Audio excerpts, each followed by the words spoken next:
अच्छे से देख लीजिए। कई बार हमने चक्रवर्ती सम्राट भर्तृहरि जी का चरित्र सुनाया है। लक्ष्य, उन्होंने जब यौवन अवस्था हुई बहुत ही विवेकवान थे, बहुत बुद्धिमान थे। उन्होंने अपने हृदय में देखा चाहत क्या है, तो चक्रवर्ती सम्राट पद मिला था, समस्त वैभव उनका था। तो मन में चाहता है कि यदि सुंदरी स्त्री मिल जाए। विचार किया कि अगर मन ऐसा कह रहा है, क्योंकि ऐश्वर्य वैभव खजाना शासन विक्रमादित्य जैसे उनके भाई तो सब कुछ था।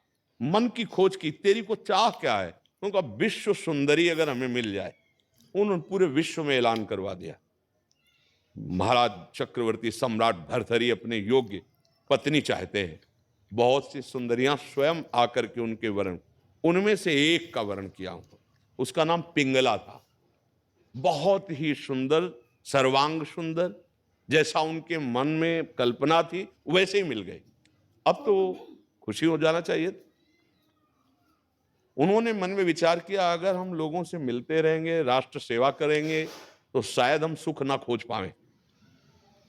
बहुत बुद्धिमान थे। इस मन को मुझे उत्तर देना है कि इसकी मांग खत्म हो जानी चाहिए। अपने भाई को कहा कि तुम राज्य शासन देखिए और मैं कुछ वर्ष तक एकांत सेवन करूंगा पिंगला के साथ, मैं देखूंगा कि सुख है कहां। अब राजा थे, उनका शासन बहुत बलिष्ठ राजा थे। भर्तृहरि जी का नाम प्रसिद्ध हुआ है। पिंगला से ब्याह करके एकांत महल में समय से भोजन पहुंच जाता, कोई प्रश्न नहीं, राष्ट्र संबंधी देश सेवा संबंधी एकांत सेवन। एक दिन पिंगला पीछे महल की खिड़की से झांक के देखा तो अश्वपाल जो घोड़ों की सेवा कराता था, बहुत ही बलिष्ठ, अब राज सैनिक था वो, घोड़ों की सेवा, उसका मन आकर्षित हुआ। इशारे से संबोधन किया और महाराज जब शयन कर जाते तब वो बुलाते, उनसे मिलना प्रारंभ हो गया। भर्तृहरि जी को कुछ पता नहीं। विक्रमादित्य जी अपने भाई की सुरक्षा के लिए कि ये स्त्री बहुत सुंदरी है, पत्नी स्वरूप से है, फिर भी मुझे सावधान रहना चाहिए, मेरे महाराज का कहीं अनिष्ट ना होने पावे, तो कुछ दासियां और दास गुप्तचर रूप से उसी की सेवा में लगाए थे। उन्होंने विक्रमादित्य से कहा, महाराज, महाराज का जीवन संकटपूर्ण है, क्योंकि आपके ही बलवान अश्वपाल से महारानी का गलत संबंध है। तो मैं कैसे व्यक्त करूं, क्योंकि महाराज तो एकांत में मिलना भी नहीं पसंद करेंगे, पर आज चाहे मुझे प्राण दंड मिले, मैं महाराज को सावधान करूंगा। बहुत प्रवीण पिंगला भी थी। सेवक गया, महाराज की जय जयकार हो, विक्रमादित्य भाई आपसे मिलना चाहते हैं। पिंगला समझ गई, तत्काल का, महाराज 1 मिनट बाद जाइए, हमने विक्रमादित्य के आचरण में कमी देखी है। वो सदैव मेरे ऊपर गलत दृष्टि रखते हैं और जब मैं उनको स्वीकार नहीं करती तो मुझे लगता है आपको मेरे प्रति भड़काना चाहते हैं। अब जाइए आप। अब वो आसक्त चित्त थे, गए रोष से। तो विक्रमादित्य ने कहा, एक बार बोले, मैं समझता हूं तो क्या निवेदन करेगा भाई, इसलिए तेरा मैं अभी सर नहीं उड़ा रहा, चल सिंहासन पर मुकुट रख और भाग यहां से, और निष्कासन कर दिया राजनगर से। उनका, भाई साहब आप कहां बोल रहे हैं, आप समझिए आपके साथ छल हो रहा है। बोले, मुझे पहले से पता है। एक बात नहीं मानी, पर कुछ मंत्रियों ने उनको गुप्त रूप से रखा कि इनके साथ छल हो रहा है, महाराज अभी समझ नहीं पा रहे। अब भगवान सबका वंडा फोड़ कर देते हैं। एक उस नगर में ब्राह्मण तपस्या कर रहा था धन प्राप्ति के लिए, तो देवराज इंद्र प्रकट हुए, एक अमर फल दिया और अंतर ध्यान हो गए, ये कह के कि अमर फल है। तो कहा, मुझ दरिद्र को अमर होने की क्या जरूरत है, मुझे तो रुपए की जरूरत है। दिमाग में आया कि ये फल मैं महाराज भर्तृहरि को दे दूं तो राजा है, अमर हो जाएंगे, ऐसा धर्मात्मा वीर राजा, और मुझे वो धन दे देंगे। ऐसा ही हुआ। महाराज की जय जयकार हो। ब्राह्मण के लिए कोई निषेध नहीं था, ब्रह्म ऋषियों के लिए निषेध नहीं था महल में। महाराज, ये अमर फल मुझे तपस्या से मिला, मैं समझता हूं आप जैसे धर्मात्मा बलवान प्रजा रक्षक यदि अमर रहेंगे तो सुख ही रहेगी प्रजा, और मुझ गरीब को धन चाहिए। आदेश कर दिया, खजाने से जितना इनको जब धन चाहिए दे दिया जाए। खूब अपार धन था। फल को लिया, उन्होंने सोचा इस फल को मैं पिंगला को खवा दूं, क्योंकि मैं पिंगला से बहुत प्यार करता हूं। मैं जी के क्या करूंगा अगर पिंगला मर गई।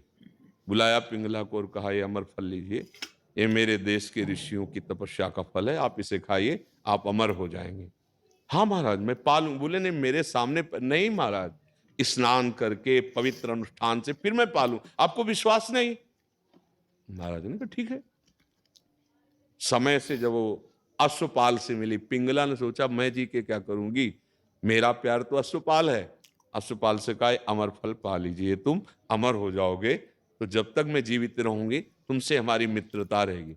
और अश्वपाल की मित्रता थी महाराज के दरबार की नृत्यांगना नवयुवती वैश्या से, जो दरबार में नृत्य करती। वो पहुंचा और वैश्या को फल दिया कि तुम पालोगी तो अमर रहोगी। तो मैं, वैश्या ने विचार किया मैं तो वैश्या हूं, पाके क्या करूंगी। ये महाराज भर्तहरि जी को अगर फल मिल जाए तो मेरा धर्मात्मा राजा जीवित रहेगा और मैं उसकी सभा में नाचूंगी। महाराज के पास सूचना पहुंचाए कि नृत्यांगना मिलनी चाहती। बुलाया, क्या बात है? ये अमर फल आप पा लीजिए। उस समय पिंगला नहीं थी। अमर फल तो ये वही है जो ऋषि ने दिया था, यहां कैसे पहुंच गया? लिया और कहा देखो तुम विश्वसनीय हमारी सभा की नृत्यांगना हो, सत्य बताना, क्या अमर फल तुमको किसी देवता ने दिया? को महाराज मैं वैश्या, मेरे को देवता क्या देंगे? अश्वपाल जो आपके महल के पीछे है अश्वशाला में, उसने मुझे दिया। अब तो उनके होश उड़ गए। वैश्या से कहा किसी से बोलना नहीं, तुम जाओ और सभा में कल ऐलान कर दो कि महाराज भर्तरी अपने राज सिंहासन पर बैठने आ रहे हैं। गए, अश्वपाल को बुलाया तो पूरा अदब के साथ पेश हुआ, जय जयकार महाराज की। उन्होंने कहा खड़े खड़े तेरे ऊपर आरा चलवा देंगे, अगर सत्य बोला तो क्षमा कर देंगे। बोल, ये अमर फल तुझे कहां से प्राप्त हुआ? अब उसके तो होश उड़ गए, कैसे बोले।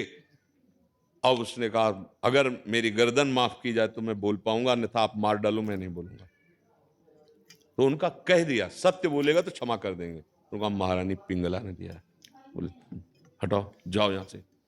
महारानी को हाजिर किया जाए। वो समझती थी सिंहासन में जाके आधे में बैठेंगी।